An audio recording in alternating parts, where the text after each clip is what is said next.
Welcome back, everyone, to another episode of the eReads podcast. I am your host, Liz. I am an author and creative wellness coach, and I'm excited to welcome author Alexandra Chan, who is the award-winning author of Garden Behind the Moon. And we are going to talk about the healing power of storytelling and really explore how her journey with memoir and telling her story has also developed her healing process. But before I bring up Aleshka, let me get some announcements out the way. So y'all, January 30th, I am doing a goal setting class. And you can find that information in my bio or on Eventbrite by searching Liz Bullard Writes. Listen, the new year has started and sometimes our goals fall to the side. And so come and get some action-based tools to revive your goals so that way you can go from stuck to started this year. For more information, again, check out the episode show notes or check out the website or Eventbrite for more information. If you are interested in sponsoring an episode, please again use the link and we will shout out your product, your book. Congratulations even to someone that you care about if you fill out the sponsorship form. And upcoming book signings. All right, y'all, if you are in DC, I'm coming to y'all twice this year. I will be there in April for PlannerCon. That is, I believe, April 17th and 18th. And I will be there for the Imaginarium Book Festival in June. So if you are in the DC area, come say hi one of those dates. I would love to meet you. I think those are all the updates I have for you. Now let us bring up our amazing guest.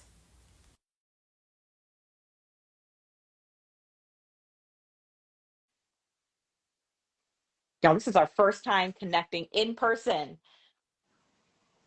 Hello. Hey, how are How you? are you? This is our first time meeting like I face to know. face.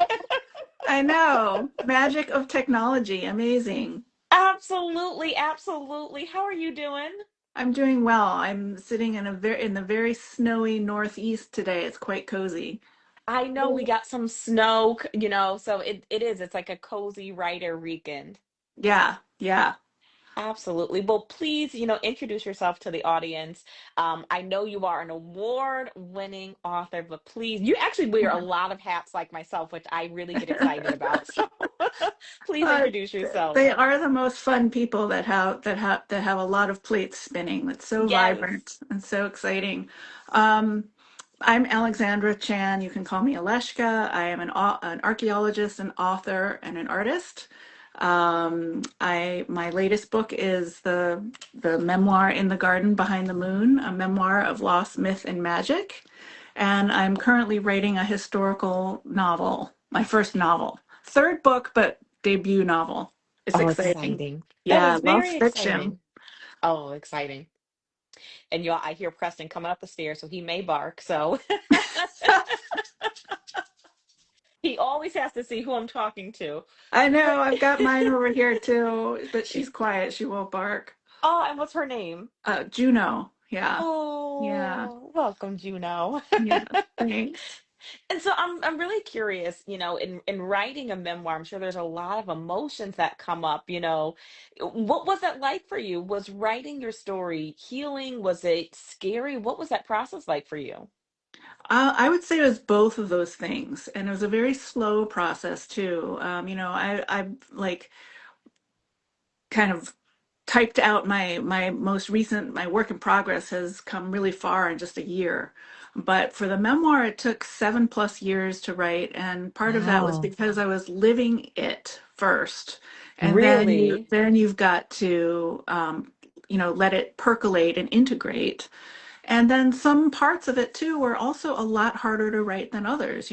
Some brought up old memories or old wounds, and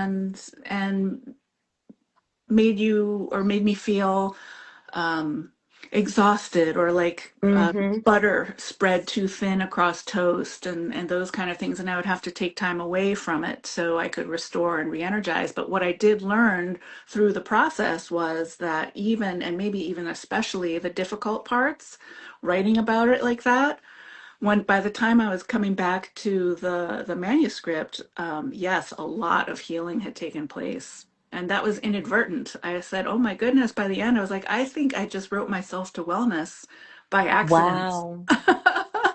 Oh, Yeah. wow. Before I ask you more about writing yourself to wellness, I want to go back to, you talked about how exhausting it was. And I think that's a part of healing people don't account for is like getting better can be Yes. exhausting. There Hmm. is a pouring out of emotion that can be very draining. And so, like, taking that time to restore and not Hmm. always having to work. I think sometimes there's this culture of always doing the healing and being on your healing journey, but right, like, but sometimes you have to set that down Hmm. because how can all the pieces fit together if you don't rest? That's right. And it's really in that quiet stillness that comes that the new you begins to integrate. And Yes. it can't do that if you're always on the run.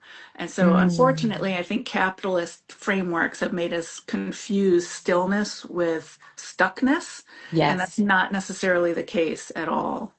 Absolutely. And like, listen, stagnation really is a thing. And uh, how do you tell the difference between stillness and stagnation? Mm. I think you have to live it because I didn't know there was really a difference either. I came in, I even talk about it in the book a little bit, about how I was just go, go, go.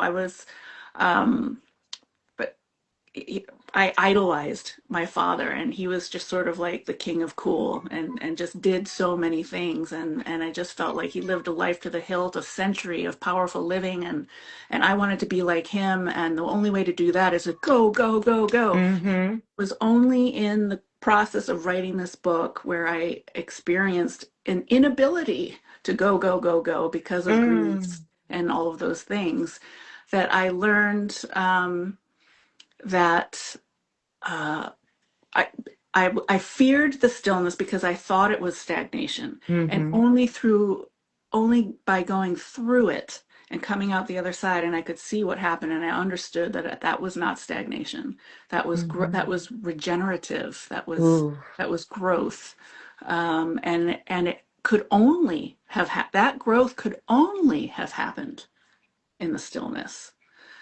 Yeah. So that was really eye-opening for me. And then one of the things that really thrilled me about that discovery was because I was writing the chapter called Mr. Savannah Beach, and it was all these pictures of my dad on the beach in the 1930s and his ridiculous bathing costume. He was a lifeguard on the beach of Tybee Island, off of Savannah, and um, and I suddenly it clicked to me, and I was like, this man.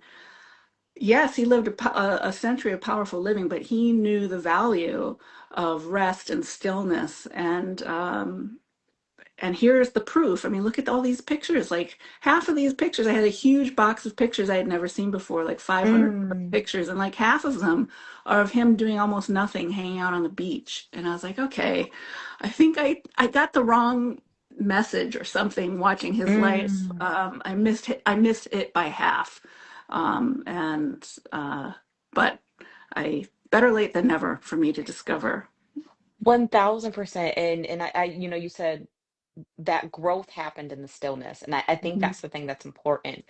You know, stagnation is that place where you're not thriving, your Right. ideas, you like there is not this thriving, but stillness, that is where that growth happens. And sometimes that growth isn't quiet. Sometimes it's like a forest. It comes so fast because you're being Hmm. still. And I think, listeners, if you're listening and you're just like, am I in a season of stillness or stagnation? Have an honest conversation about where are you seeing growth in your life. And if you Hmm. can't answer that, you may be in a place of stagnation. Hmm. Hmm. Absolutely. And so you wrote yourself into healing. When did you realize that? What was that like to recognize like, wow, by giving us something to heal with, you were also healing yourself? Yeah, it was wild. I feel like it was around the time that I was finishing up the manuscript. Yeah. Um, probably before I had sent it off to professional editors. And I think it was, I can't remember if it was a specific one moment, but I feel I have this just general feeling that I was like out walking, probably with the dog, and I had a sense of well-being that I hadn't felt in a Oh, yeah. very long time, and the kind that kind of like tingles. Do you know what I mean? Like just Yeah. like a good spiritual like a ooh Yeah. like a little frisson that goes through you, and of well-being, of contentment. And it was Mm-hmm. so gentle and whisper soft. And actually, I hadn't felt that in so long that I recoiled from it a bit. It was too much. Like Yeah. I couldn't bear it. But then over the course of a few weeks or months, I would I set the intention that I would try to hold that. If I ever felt that again, I would try to hold it for as long as possible and not run Mm. from it, and see if I could hold Mm-hmm. it a little longer and a little longer. And I did find that that's what would happen. Like these little flashes of well-being began to last for more than a second. It would last for 10 seconds, and then for a minute, and then maybe 10 minutes. And Mm-hmm. so it went. And then, they started overlapping. And finally, I really felt like a flower in bloom, you know? Yeah. I just felt amazing in a way I hadn't in many, many years. Many Mm-hmm. years, because my parents were so the memoir has to do with my journey. It's like a mythic, through a mythic lens, my journey after the death of my father and last parent. So, but prior to the death was like 17 years of terminal illness and like Really? all this Mm-hmm. stuff. So it's like my mom was terminally ill and my dad was terminally old. And between the two of them, it was 17 years of like, who's going first? Yeah. How do I do this? How do I take care Mm-hmm. of it? How do I imagine a life without them? And it's coming, it's coming, it's coming. But it didn't Yeah. come. But it was like Mm. 17 years of thinking it was coming any moment. And Yes. it wore me down to a, a stubby nub. No, 1000%. And I don't think people talk about that enough. Like I think Yeah. about I lost my father a couple years ago. He Mm-hmm. was sick, and I remember like the first time I had got the call that he was like going into surgery for cancer, and I'm like, "What?" And then like for years after that, it was like, "Oh no, is this going to be the call that, Mm-hmm. he's dying?" And like Mm-hmm. that hypervigilance of that moment Yes. of like, is this a good call or a bad call? That is such emotional labor that people Yeah. discount because they're like, oh, but they're still here. But Yeah. in some ways, you're grieving them while they're right in front of you. That's right. Yeah, the anticipatory grief is so Yes. cutting. Yes. Um, yeah. Yeah. For people listening and maybe in that space, what was helpful for you in that time to, did you feel like you were missing moments? Did you still have enjoyable moments? What was that like for you? I did. I thought looking back, I see those years, especially the last four. So when my mom died, and then there were 4 years between that and when my dad died. And those 4 years were a real gift, because my mom was usually the one that kind of organized everything and brought everybody together and stuff. And then when she passed, my dad and I, of course, we loved each other, but we weren't super close. I Mm-hmm. mean, I was quite like, I was in awe of him, but we weren't like pals. Mm-hmm. And that gave us 4 years to deepen our relationship and come to closer in a really special, personal, unique way, which is reflected in the book. Um, and I'm proud of myself for, even though I was wretched with the anticipatory grief, I was present, and lots of home movies and pictures, and either writing down of stories or like mentally taking note, because I knew I was preparing for having to remember this period. Yeah. Yeah. Um, and when it was especially acute, I found that learning new things was an incredible sanctuary. So I started taking piano lessons again at age 40, because I needed to do something that had no earthly purpose but to delight me, just for fun. Mm-hmm. Mm-hmm. And then I also started taking Chinese brush painting lessons for the first time. And again, not thinking or expecting that I would have any particular talent for it. I didn't want to excel. I just wanted to feel good. And it was like the one thing I couldn't do. And those Mm-hmm. two things were really big, really new. And it just kind of jolted me out of that one track mind of like, you know, I'm gonna lose him. I'm gonna lose him. I'm gonna lose him. I'm losing him. It's happening. It's happening. It's happening. And like, instead, I was like, I got to learn this musical piece. I got to master the paint and brush, and the You're paintings ended up, reminding yourself to live. yeah. And it brought me right down into the present moment. In Chinese philosophy, it's called the Tao. Um, I guess I don't, is that sort of like source energy maybe in English, or the, I mean, we, it's often translated as the way, Mm-hmm. but it's just like pure presence, pure Mm-hmm. mindfulness. And what I learned is that learning new things is a great way to bring yourself really in a hyper focused way to the present moment. And when you're in that present moment, like that is like a vessel that is built to contain anything you have to give it, like Mm-hmm. all of your grief, all of your fear and pain, everything. Because when you're truly in the present, you're kind of just a consciousness without ego, without feelings, without even a body. You're just like uh, floating. Mm-hmm. Mm-hmm. and and so, and that is where a lot of healing comes from too. And I discovered, because I painted like with abandon for 4 months after my dad died, and I didn't come up for air until I was almost buried under my own production. And I looked Mm-hmm. around and I was like, I feel better. Mm-hmm. I have all of this beautiful artwork, which ends up being, a lot of it is in the book as illustrations. And it just all came together so beautifully. And then the artwork is like, for me it was like you give the universe, or you put your pain out there into the universe through your art, or your creativity, whatever form it takes, Mm-hmm. and then it hands it back to you like cleansed, and now you have Mm. something beautiful, right? I put something dark and ugly and sticky and awful in, and then look what I got out are these beautiful pictures and images, like kind of a mythic reimagining of, like all my paintings are sort of like a mythic, kind of like a, they're mostly animal energies. There's like little monks and stuff like that, but they're all part of like the mythic imagination. And I see all of the paintings that are in the book as sort of like avatars for myself at that point in the journey. And it's also a great portal for the readers too, because it's, even though I painted them, and at the time that I painted them, they were representative of myself, Yeah. because they are archetypal energies, it gives them a chance. I mean, readers have a chance to like, it gives them an entry point. They see the Yeah. painting and it means something to them too. They see themselves in that painting.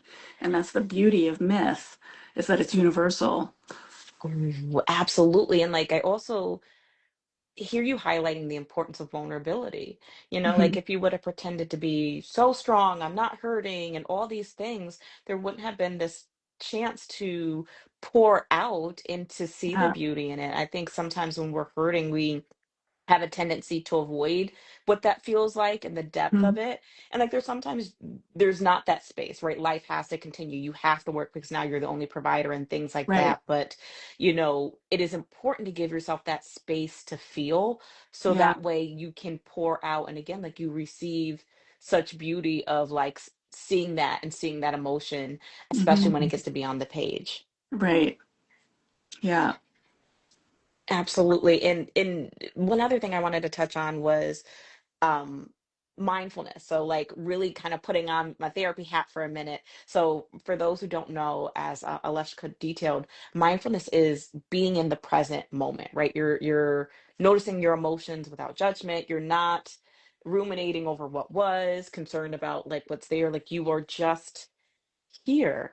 And I think the beauty about doing something new, and I loved your video you did the other day about doing new things, is because it really is important. And like you detailed, it allows your brain to have something else, right? Instead of it Mhm. saying, but what was, what is, you have to be here. You're giving it a Hmm. new task. And so like if you struggle with feeling like your mind is just spinning and you can't be settled, try something new because our brains can't, it's like counting sheep, right? If you're trying to go to Right. sleep, count sheep, literally, Right. because your brain can't worry about what it's keeping you up and that counting process. It can't do those two things. It either is on A or it's on B. So Yeah. I love those two tips and I wanted to go back and highlight those. Yeah. Which I can say also having small children can make you and it's like a byproduct of having small children is that you're pretty mindful because they're always calling you back to the present Yes. moment. I'm hungry. I need a snack. I'm tired. I need a drink. I need my diaper changed. Ah, ah. And That is it a can good point. feel overwhelming, but at the Hmm. same time, I was present enough to because my kids were quite small when this happened. They're like yeah, quite small. Hmm. Still very much needing mom all the time. Yeah. And although it was exhausting and I really sometimes just wanted to like give in to the Yeah. overwhelming grief. I did know enough to know that being pulled back from that periodically and throughout the day to take care of snacks and bedtime and books and music and whatever was a good thing for me and Hmm. that ended up being really healing also.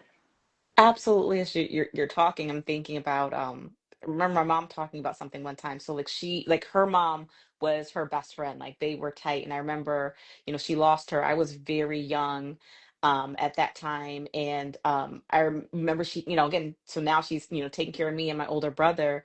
And I remember her talking about like this numbness. And then something happened with my brother and it like brought her back to like, oh, I gotta be present. Like Mhm. and I think, when you're still acting as the caregiver, still Yeah. having to live in the present because life is happening, it can really help balance the duality of Mhm. the depth of grief and remembering to live. Yes. Yeah, because it is seductive. Mm-hmm. The grief can be really seductive to just want to give yourself up to it and lose yourself to it. And Mm-hmm. there are going to be moments where you really feel that that's what's happened, Mm-hmm. but generally, I tried to take also. I took a lot of wisdom and inspiration from my parents, like seeing how my mom dealt with terminal illness, seeing how my Mm-hmm. dad dealt with, he lived to be 103, and by that time, basically everyone you know or have ever loved in your life is gone. There's Mm-hmm. almost no one left. You've outlived Mm-hmm. everybody except your own direct descendants. Mm-hmm. Um, he's been through so much, and yet he was such a charming, cheerful son of a gun. And I just felt like that was a choice that he made to be so. And the same with my mom. She was always focused. She was never limited or defined by her illness. She focused outward. And so that for me was a good lesson because, I was neither terminally ill nor particularly old, Mm-hmm. but this grief Mm-hmm. felt like a killing disease. Mm-hmm. Um, and and they kind of showed me how to just face outward, you know, look for the beauty, stay curious, Mm. do new things. Those were anchors for me.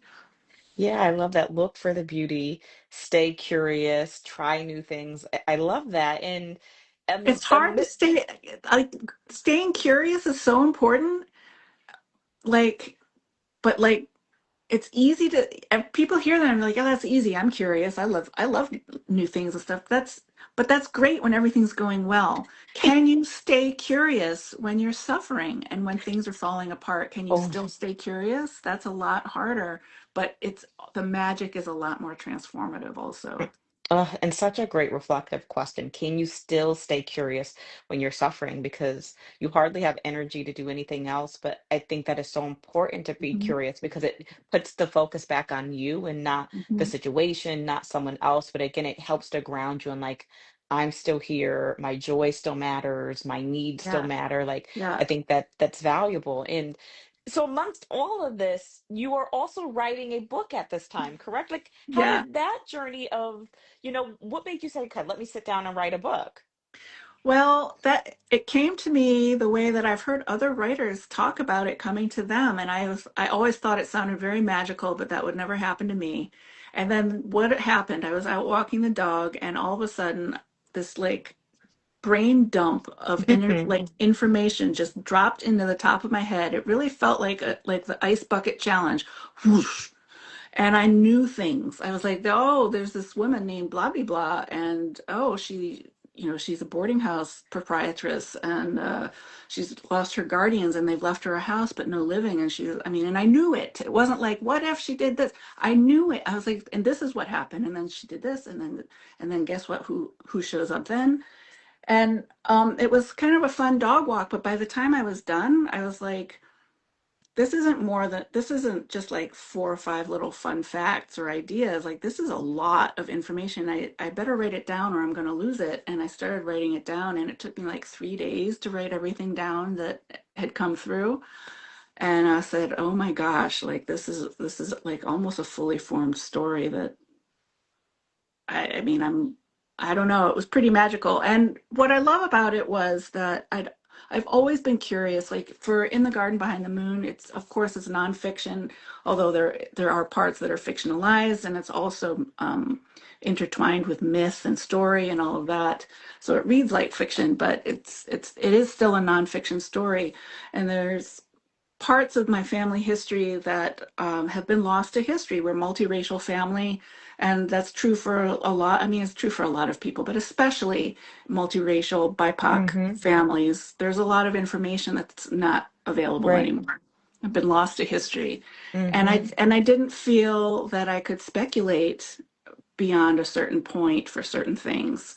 Um, so for example, my grandmother was a mixed race orphan in the Deep South, and she spent her at some point she crossed the color line and began passing Mm-hmm. as uh, part Chinese and Spanish was the story. And it turns out none of that was true. But she's still a mysterious figure. Like, I don't know anything about her, and there aren't Yeah. any things. There's nothing there. Like, the 1890 census burned, so that would have been the first census she was in. She was born after the 1880 census, so the first time she shows up is 1900. And so there's Wow. no information for her, and she's already like 19 years old by then. Yeah. And so I realized that I wanted to tell her story, but I don't know her story. And the only way to explore it was through fiction. And so I used Where in the Garden Behind the Moon was a family story rooted in facts and truth. Mm-hmm. This new book that I'm writing is inspired by family stories, Really? but is a fictional exploration of what it could have been like. I mean, and they've become their own characters too. Like I do not see my two main characters as my grandparents anymore, but they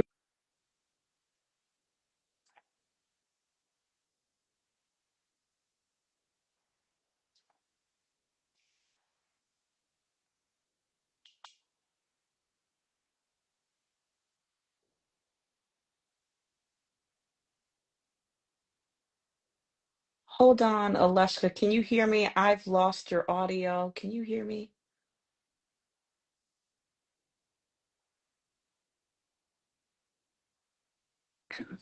can you Oh, I hear can me? hear you now. Yep. Oh, okay. Sorry. It looks like I got like some kind of pop-up window and maybe it cut off my sound for it. Um, Um, Lost what you when you said um you no longer see them as your grandparents. They are now morphed into their own characters. Yes, yes, but the inspiration is their story, which was that she was an orphan and a grieving woman with a dangerous secret. He was a Chinese scholar and revolutionary turned laundryman. This was under Jim Crow and Chinese exclusion, and it was a forbidden, um, you know, romance, I guess. Um, and you know, that's where the facts end, and then I take that premise and use fiction to explore how that might have been. Um, I love, like, okay, you tackled grief. Now we have like racism and history. Like, you are not shying away. Like, you're like, I I'm going know to talk about the issues, and I love that. it's daunting. It was daunting, but I felt like, well, who's going to tell these stories though? Right, Like right. who who is going to? I don't know. There's something there's something so secretive. I mean, I read. I'm sure you've heard of or maybe have read the little novella called Passing. Um, Yes, it's a beautiful and it was made into a movie by I can't I remember her like name. the book better. Oh yeah. Yeah. Yeah, the book was better, but what was interesting to me was that the woman who directed the movie, and I'm forgetting her name right now, she also has recent African ancestry, but no, I don't think anyone realizes that. But she Let wanted me to look it up because I explore, yeah, remember, because I wanted to watch it. I think because, let me see. yeah, it was her directing that movie was her way of exploring through fiction her own, elements of her own family's history. Mm-hmm. And so in that way, I remember seeing that and then reading the book and thinking to myself, what was it like for my grandmother um, Saying to Rebecca Hall. yes, Okay. yes, right. I wanted to, I don't know, explore as emotionally truthfully and with as much curiosity and open heartedness as I could Mm-hmm. what it meant to be someone who was passing in America in the early 20th century, because I don't think it was an easy thing. And Mm-hmm. I mean, like, I'm trying to explore everything like shame, Mm-hmm. fear, grief, like all Mm-hmm. the things that come with. I just think it, she took it to her grave. So Yeah. I just feel like it was a big, big thing that was just denied and repressed, and fiction is a way to explore the possibilities of how that was for her. And what I love about like fiction and nonfiction, but I think fiction really helps people have empathy. And, we're in a time where people really struggle to think outside of themselves, to understand why people make the choices they are and Hmm. why they don't conform and all these other biases. But fiction, you're able to really illustrate, like, yeah, like what was that like for her? Why would she have made those choices? And really Yeah. have people sit in that fear, even some of Hmm. the joy, the resilience, Hmm. to really sit in that and say, wow, I never thought about that. And I think that's amazing activism and work that Yeah. writing and writers get to do. Yeah. Yes. Yeah. My little friend is giving me the, hey, mom, I want to do something. So I will wrap things up and say, please tell us, where can we get The Garden Behind the Moon? And like, who is that for? I know it's a story of grief, but there's also a story of so much more. And then I'll ask you about your upcoming novel as well. Okay. In the Garden Behind the Moon is available in all formats, although I do recommend the paperback because it is full of art and vintage photos. It's all full color and it's a beautiful kind of experience and a beautiful object, not just a great story. Mm-hmm. So you can get it in all formats and all places, your favorite bookstore or favorite online. I've got links in my bio that will take you to all the places to find it. And let's see what else. Yes. What? And that will be in the episode show notes. So if y'all missed that, please make Okay. sure to look there for all of that. And upcoming novel, do you have a release Yeah. date? How is that going? I have all but two chapters written. It is Really? Oh my almost done. Yeah, gosh. it's almost done. Like, and I even have like half of one of those written. I started writing today. I got through a block, so I'm pretty excited. And it's with beta readers right now. Um, Exciting. I would like to participate in some pitch fests or something this spring and see I mean, I don't know. the path to publication is always like reinventing the wheel every single time. Mm-hmm. Like there's no direct, obvious answer. It just kind of depends on, sometimes it depends on the book. Mm-hmm. My first book was traditionally published through University Press. It was an archaeology on the slavery, sorry, it was a book on the archaeology of enslavement in colonial New England. Really? My Was that s- the one? Because you were going to do something with the Smithsonian, right? Was it that? no, that was going to be about the Chinese, this stuff. Okay. Yes, but that was canceled because of you know who, he who must not be Mm. named. Um, Thank you very much. Mm-hmm. Not that I'm the one suffering right now the most. So, but that was a disappointment. Absolutely. Anyway, Mm-hmm. yeah, so that one was traditional, and then this is such an and this one, it was hybrid published, and that was just the right answer. That was the right path for this book. And this third one is, I don't know. We'll see. I'm keeping all channels open to see Well, where it that goes. just means we'll have to have you come back and talk about the publishing Yeah, process because you have a lot of experience and adventures yeah, with that. So, yeah. thank you so very much. Any final words for folks, whether it's about overcoming grief, whether it's about the writing process, like any final words that you would like to end on? Um, I would say if you can make or set an intention to get to know or hear that small voice that we all have inside our heads, the still small voice. Everyone has it. Mm-hmm. We've been taught or almost like bullied into disregarding it. But Yes. if you can just stay open hearted enough to, number one, start hearing it when it's talking to you. And number two, do what it says, especially if it's a little off the beaten path. And you can start really easy, like while you're going for a walk. I call them intuitive walks. I'm not going anywhere. I just walk until I feel a little this way, that way. And then I just turn and it's just practice. It's just practice to hear that voice. And so when it comes along and says something bigger, like you need to stop your photography business and write a book. You'll be like, oh, I know you. I've heard you've never led me astray. You're telling me the truth. So I don't know how I'm going to do that, but I know that you're telling me the truth. I would encourage everybody right now to just try to hear that little voice in their head and start practicing paying attention to it and doing what it says, even if it's just like, go get a glass of water, you know? 1000%. Like if I could shout that from the rooftops, like it is so important because Mhm.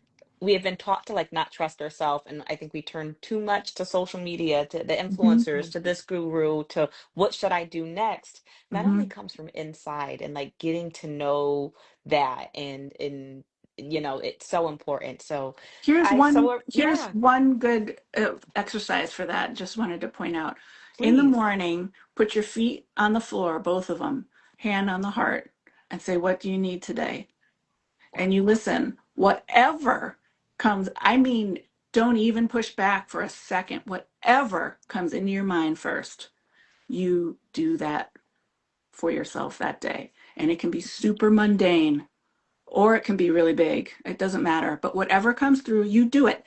And if you do it every day, you start to build a rapport and a relationship with that voice, and you start to heal because you're taking care of yourself and your little inner child that needs to be taken care of. So It's many really gems. effective. Yeah. Oh my, and in case people are like, wait, is there more tidbits like this in the books? What would you tell them? Yes, it's full of them. If you prepare to be changed, but gently. I mean, I feel like it's a book that brings gentle transformation for people and is is entertaining, but also edifying and it's meant to reawaken your sense of wonder and awe and possibility. Absolutely. And again, the photos and things are just they just elevate the experience. Um, of the storytelling of your journey. And y'all make sure to, again, check out the show notes so that you can support Aleshka and read this book so that you can heal, but gently. I love that. Heal gently. Thank you so much, Liz. It was great talking to you. Absolutely. Everyone, you have a wonderful rest of your afternoon. And Aleshka, I can't Well, wait to see you soon. okay. See you Bye. later.